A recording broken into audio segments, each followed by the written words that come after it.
by the Montana Television Network. Montana This Morning continues on Montana's News Leader. Students here at Marjory Stoneman Douglas High School will be back in class today for the first time since a former student killed 17 people. I'm Hannah Doba in Parkland, Florida, with more on what the gunman had planned to do. And calls for more help to go out to the Blackfeet Reservation near Glacier National Park after weeks of intense snowstorms leave people buried and stranded. What kind of help is needed and coming their way? That's coming up. Yeah, emergency declaration for that part of the state. For Incredible folks out amount there. of snow. We'll have more on that story in a moment. Meantime, our top national story here at 6:28. Students and teachers at Marjory Stoneman Douglas High School are returning to class today, 2 weeks after a mass shooting there. 17 people died in the attack.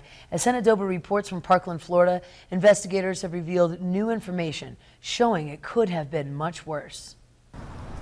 The doors of Marjory Stoneman Douglas High School reopened to students and teachers today.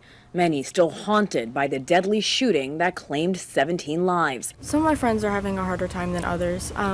I'm doing okay right now. Just 2 weeks ago, 17-year-old Carlos Rodriguez was in the school and took cover as shots rang out. It's not going to be the same hallways. It's not going to be the same smiles. Today, extra security and grief counselors will be on campus. Some parents are concerned their kids aren't ready to go back. How many of those kids that are broken, that aren't processing this properly, are going to be put back in this school? The freshman building where the shooting occurred here in Parkland will remain closed today. Investigators say suspected gunman Nicholas Cruz left nearly 180 rounds of ammunition unfired when he fled the scene. Sources also tell CBS News Cruz attempted to create a sniper's nest at the building by shooting out a third-floor window. But his bullets did not shatter the hurricane glass. My plan is to spend $500 million to make our schools safe. Florida Governor Rick Scott has now proposed making school buildings in his state more secure by installing bulletproof glass. He's also called for an increased law enforcement presence in every school. Hannah Doba, CBS News, Parkland, Florida.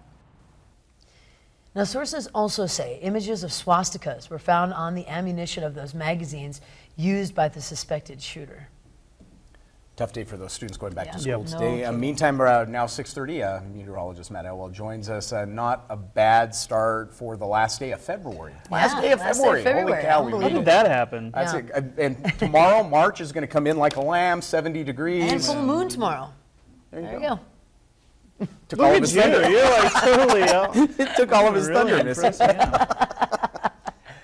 So much to say. But hey, it is a little on the cool side this morning. Temperatures into the teens. A couple of areas like Butte sitting around 20 degrees. The wind chill not too bad.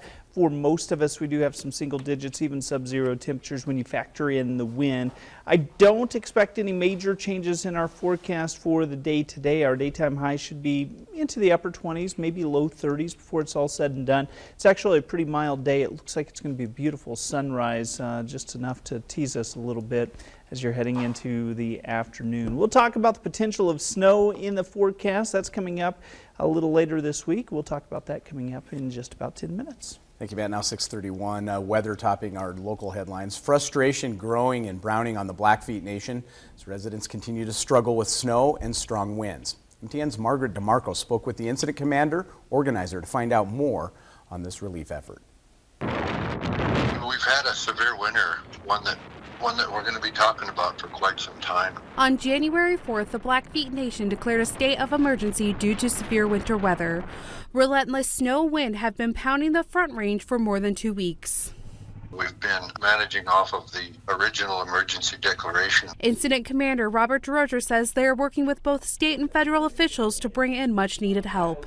I think we've got 7 extra snow blowers in the community, and we have extra road graders. We have 2 extra front end loaders, and I think 3 to 4 extra snow plows. Crews and equipment have come in from Great Falls, Havre, Kalispell, and many other locations. Though DeRocher says every time they get ahead with plowing, it is undone due to the relentless winds. We still have roads closed from Canada to Choteau or the Fairfield area, so they've got to plow their way in. They are also facing issues like Heart Butte residents being without water for almost 24 hours. DeRocher says they have 2 to 4 search and rescue teams traveling across the reservation.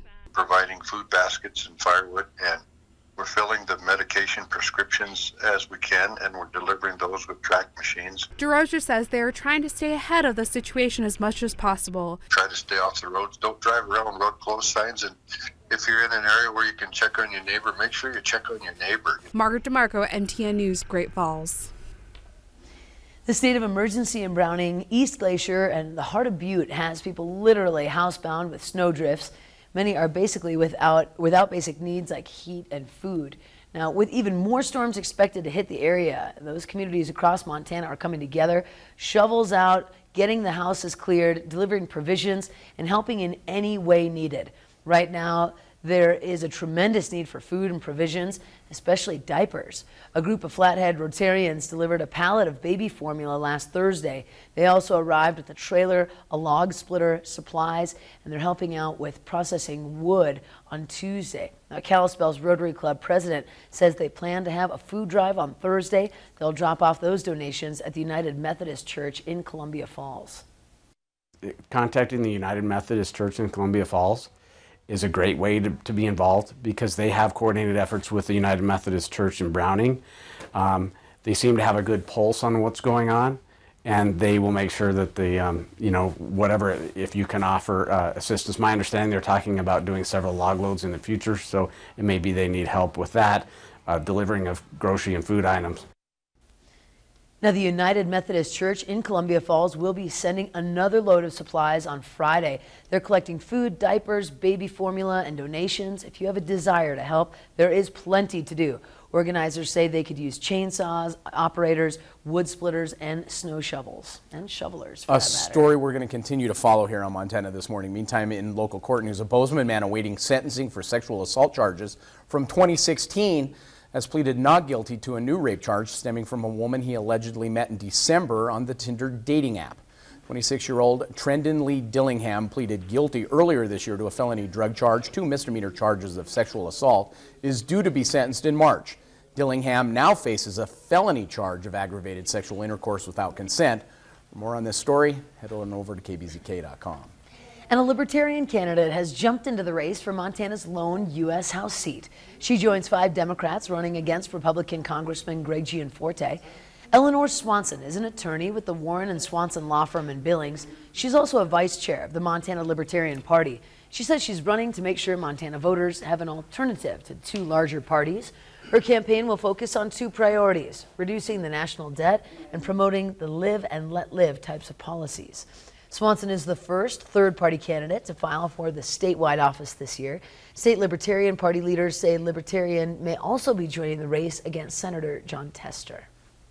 Much more to follow on the election. Much more to follow. We've got a lot of election news. We've got a little bit of time left until Election Day on that. Absolutely. We do have to take a quick break. When we return, we look at the 4-1 vote from Bozeman City Commissioners to create a Parks and Trails special district for the city. Before we check on that, though, let's head over to New York, check in with Gail King for a look at what's coming up at 7 o'clock on CBS This Morning. Good morning to you. Ahead on CBS This Morning, we're at Marjorie Stoneman Douglas High School, where we'll talk to some of the students beginning class for the first time since the shooting. And we follow 3 Marines just back from deployment in Afghanistan to learn about the difficulties of returning to normal life. It's part of a new series we're calling Coming Home. We'll see you 7 o'clock on the dot.